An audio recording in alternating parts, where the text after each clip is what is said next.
Prisões em flagrante por violência doméstica crescem 25% no estado de São Paulo. Mais de 9.000 infratores foram presos entre janeiro e maio deste ano. E Senado aprova a venda de spray de pimenta para a segurança de mulheres. E hoje, feriado 9 de julho, é celebrada a Revolução Constitucionalista.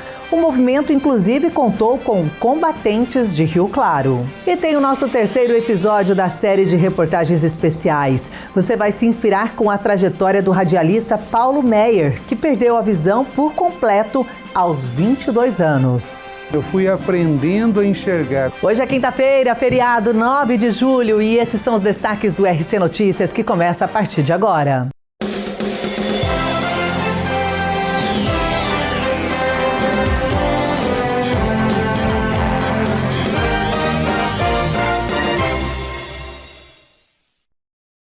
Olá, boa tarde. Nós começamos falando das ações de combate à violência doméstica. O número de prisões de agressores cresceu 25% no estado de São Paulo. Somente de janeiro a maio deste ano, mais de 9.000 infratores foram tirados de circulação pelas forças de segurança. Esses dados foram divulgados pela SSP e mostram também que somente no mês de maio foram 1.843 prisões e apreensões em flagrante, uma alta de 35,6% na comparação com o mesmo mês do ano passado, quando houve 1.350 prisões.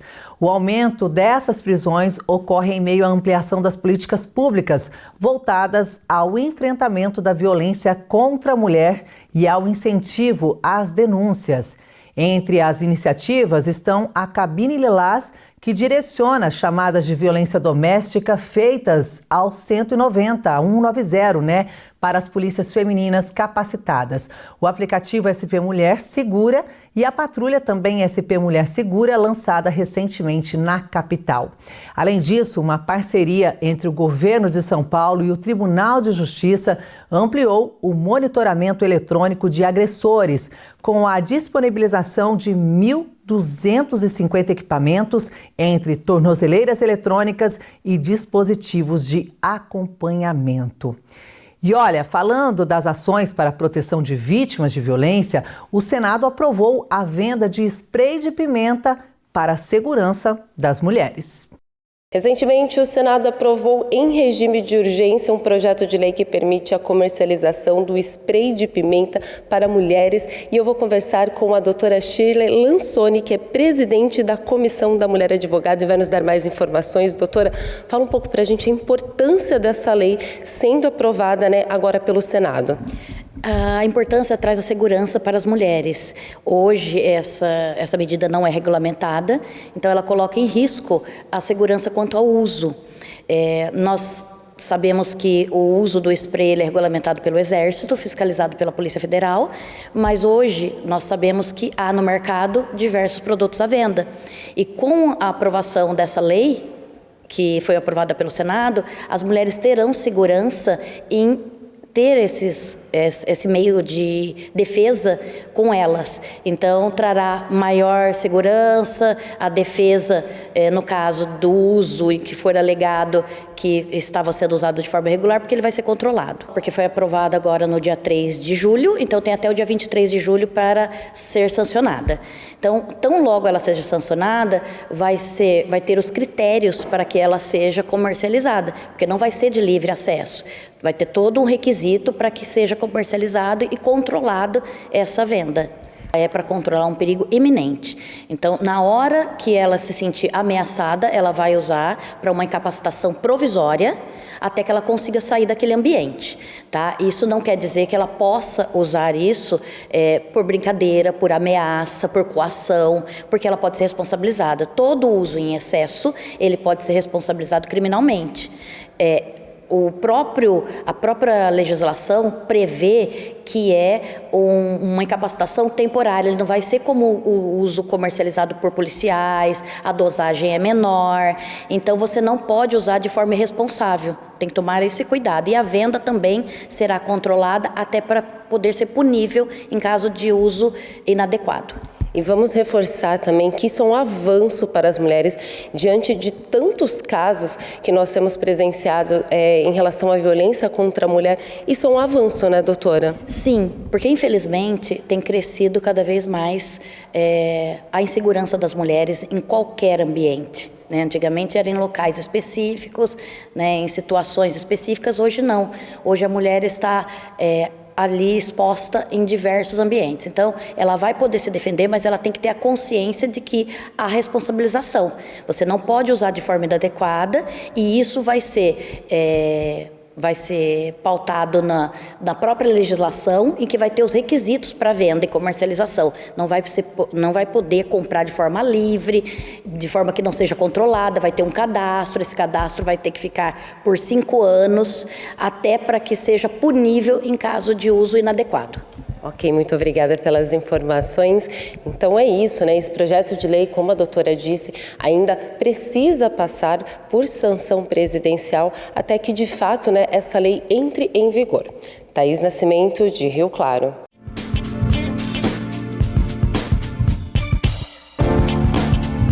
Vagas de emprego hoje em Rio Claro para ajudante de produção, analista de faturamento, gerente de loja, vendedor especializado, mecânico caldeireiro, manobrista categoria E, modelador, líder de produção, auxiliar administrativo e pintor industrial. Os interessados devem procurar o Conecta na Rua 3, número 1636, no centro, ou acessar o portal na internet.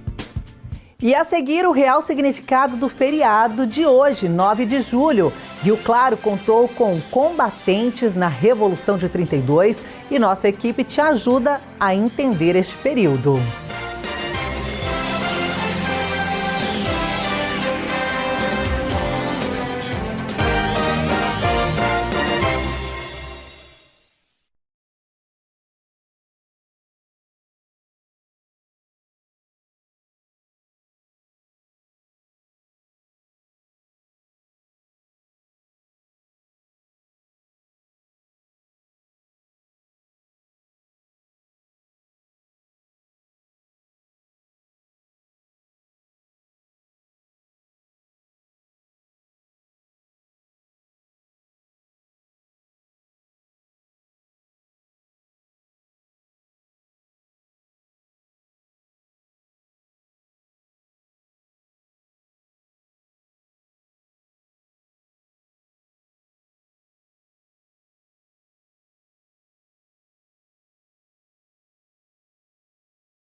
Já de volta neste feriado e vamos saber como estão as temperaturas.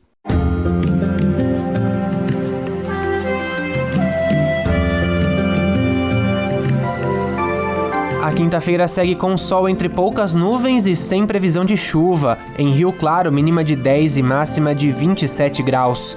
Em Analândia, mínima de 11 e máxima de 26. Em Limeira, as temperaturas oscilam entre 10 e 27 graus. E hoje, feriado 9 de julho, no estado de São Paulo, é celebrada a Revolução Constitucionalista. Você sabe o real significado? Foi um movimento armado no Brasil para derrubar o governo provisório de Getúlio Vargas. Inclusive, tivemos combatentes de Rio Claro e a nossa equipe foi até o Arquivo Público e no museu para mostrar os documentos e objetos que retratam este período.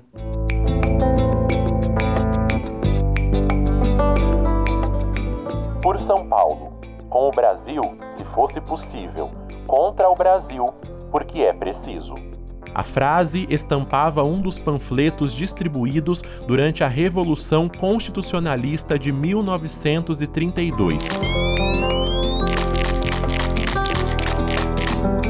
Período em que um Estado se levantou para enfrentar um país inteiro. Aqui no arquivo nós reunimos alguns documentos que retratam esse período histórico do país, com alguns recortes de jornais, alguns panfletos que eram enviados, disparados por avião, para as tropas inimigas e também como propaganda de guerra, nesse período que precisava de uma força conjunta para combater o Exército Nacional. O movimento surgiu depois que Getúlio Vargas assumiu o governo provisório do país em 1930 e adiou a elaboração de uma nova Constituição e a convocação de novas eleições. Em resposta ao autoritarismo, São Paulo se insurgiu e passou a convocar voluntários para o embate, que teve início no dia 9 de julho. Rio Claro esteve envolvida diretamente nos conflitos e preserva até hoje as memórias deste marco histórico. Rio Claro também participou mandando trens blindados pela Companhia de Rio Claro, Companhia das Estradas de Ferro de Rio Claro.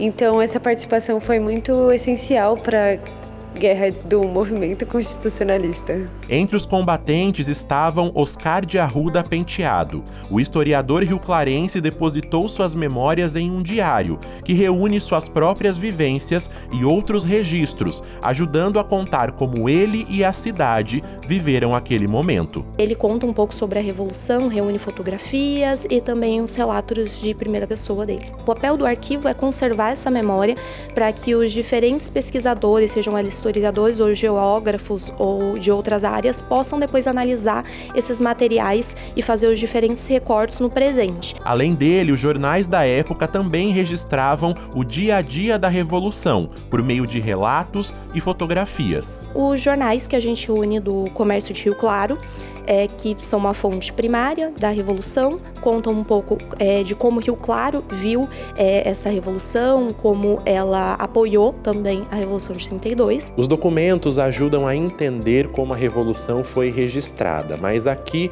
os objetos mostram como ela foi vivida. Armamentos, fotografias e peças utilizadas no conflito ajudam a reconstruir esse capítulo da história. Já nessa parede, os retratos mostram que Rio Claro também teve os seus personagens durante a Revolução de 32. Foram aproximadamente 483 combatentes. Desses combatentes, 5 foram mortos em combate. E aí, principalmente o Otoniel, o Carlos e o Domingos. O Otoniel, ele é o que tem mais destaque porque ele tinha só 14 anos e ele morreu indo em direção à trincheira, então não pôde, nem lutar pela sua vida aí. Aí aqui em Rio Claro ele é homenageado lá no Cemitério da Saudade, tem uma obra do Vilmo Rosada, que utiliza de técnicas de pintura que parecem cobre, mas na verdade é uma escultura feita com gesso, assim e tal. E aí ele tá lá homenageado no cemitério, também tem uma praça. A revolução terminou após 3 meses de combate, em outubro de 32, com a rendição dos soldados de São Paulo. Mas a derrota daquele dia se transformou numa vitória política a longo prazo. A pressão do movimento contribuiu para que 2 anos depois o país voltasse a ter uma Constituição. Uma história que segue guardada e preservada na cidade, para que as futuras gerações também conheçam a contribuição de Rio Claro para o movimento. Quando a gente conserva esse material bem, no futuro ele pode ser utilizado de diferentes formas. Também é uma forma de que a gente possa analisar no presente de uma forma diferente esses diferentes arquivos.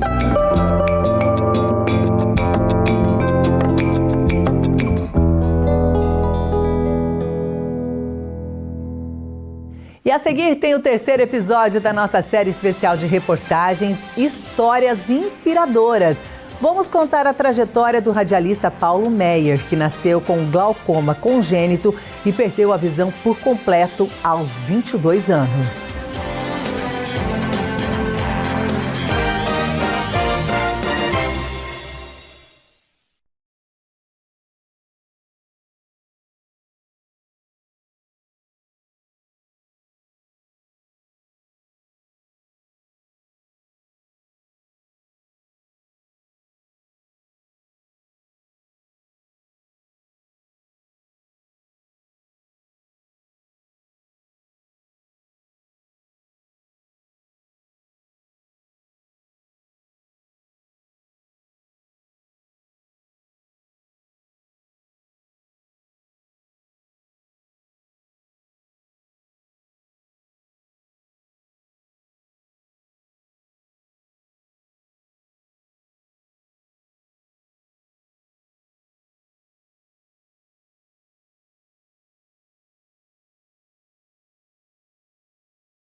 Estamos de volta e chegou a hora de conhecer mais uma história inspiradora que faz parte da nossa série especial de reportagens Histórias Inspiradoras. O personagem desse episódio, você já vê aqui, olha, ele nasceu com glaucoma congênito e aos poucos foi perdendo a visão até ficar completamente cego aos 22 anos.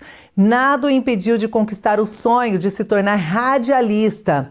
Há muitos anos, domina os microfones e passou a operar também a mesa de som. Eu moro assim a 30 metros mais ou menos de um cruzamento de rua, e quando eu era pequeno passava ônibus ali na nossa rua.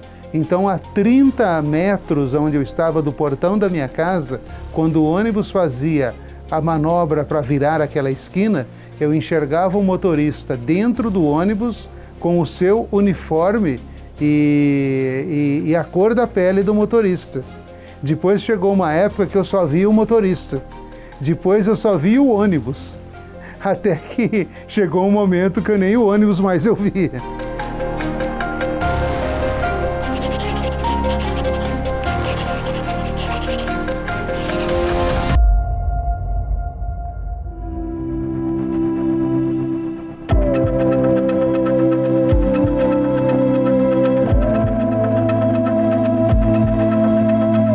Sou o quarto filho de uma família de 5 filhos e no qual o escolhido para viver com a deficiência visual.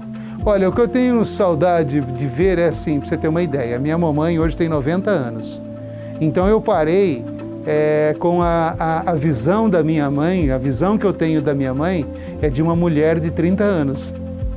Isso que ficou no meu cérebro. E queria poder ver coisas que eu não pude ver, como minha filha, que hoje já está com 15 anos, a minha esposa, que eu já conheci sem enxergar, né? Eu tenho todos os detalhes tátil, né, da minha esposa, da minha filha, mas não tenho a visão dela. O Paulo Meyer nasceu com glaucoma congênito. A mãe percebeu quando ele tinha 2 anos de idade. Aos poucos, com o tempo, ele foi ficando sem a visão, até perdê-la totalmente.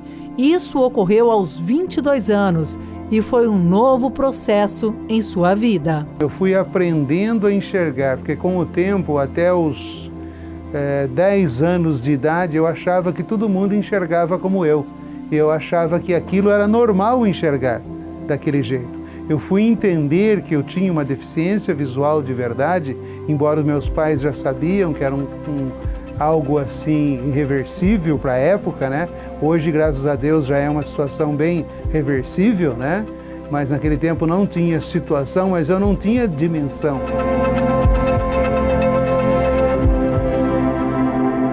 Apesar dos percalços da vida, a história hoje não é de lamentações.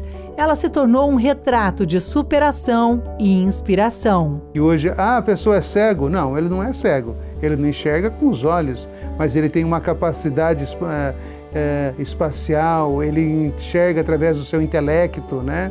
Ele enxerga através do seu espírito. Então essa é a nova visão, né? Talvez não mostrar, mas as pessoas saber que a vida não para e há condições de qualidade de vida mesmo através da dificuldade. A caminhada foi precisando ser adaptada e aprendida novamente. A cada passo, novos conhecimentos, nova forma de viver e não deixar de sonhar. O meu grande sonho, eu achava que eu ia poder ser narrador de futebol pelo rádio. Eu aprendi a gostar muito do rádio, né? E a narração de futebol, aqueles narradores da década de 70, que é a minha década, me cativaram muito, né? Então eu falava que eu queria ser radialista e narrar futebol, né? Minha mãe nunca desanimou, né? Meu pai sempre falava, filho, é muito difícil, né? Mas quem sabe, né? Só que eu sabia que narrar futebol não ia dar, né? E gostava da comunicação dos locutores de estúdio também. E eu falei, não, eu quero ser isso. Esse sonho de ser radialista se concretizou aos 29 anos. Mas lá no começo, o Paulo podia falar poucas palavras ao microfone. O que você falava, Paulo? Bom dia, ligue e participe.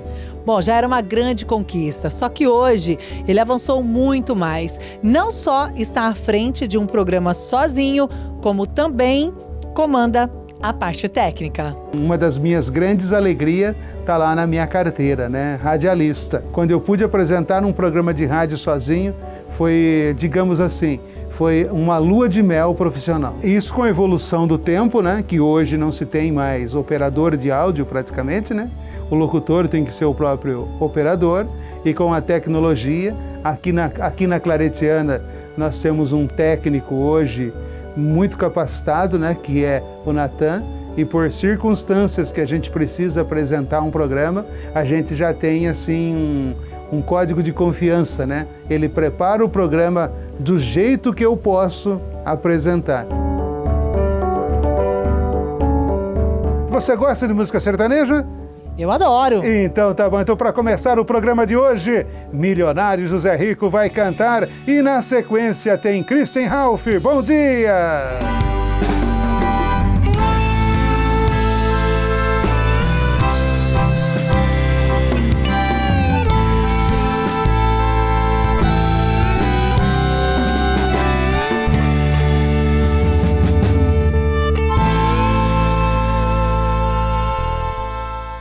Olha só, mais uma história inspiradora para você. Nós tivemos a honra de conversar com o Paulo Meyer, que na verdade é nosso parceiro aqui de trabalho, atua ali na Claretiana FM. Nós ficamos muito felizes de ter essa parceria e poder contar para você também para se inspirar com essa série de reportagens. Paulo, sucesso para você, muito obrigada também por ter nos recebido aqui, né, do ladinho, na Rádio Claretiana FM, que continue aí nessa batalha e também inspirando e incentivando muito mais pessoas. Lembrando que amanhã tem mais um capítulo, é o último capítulo da nossa série de reportagens.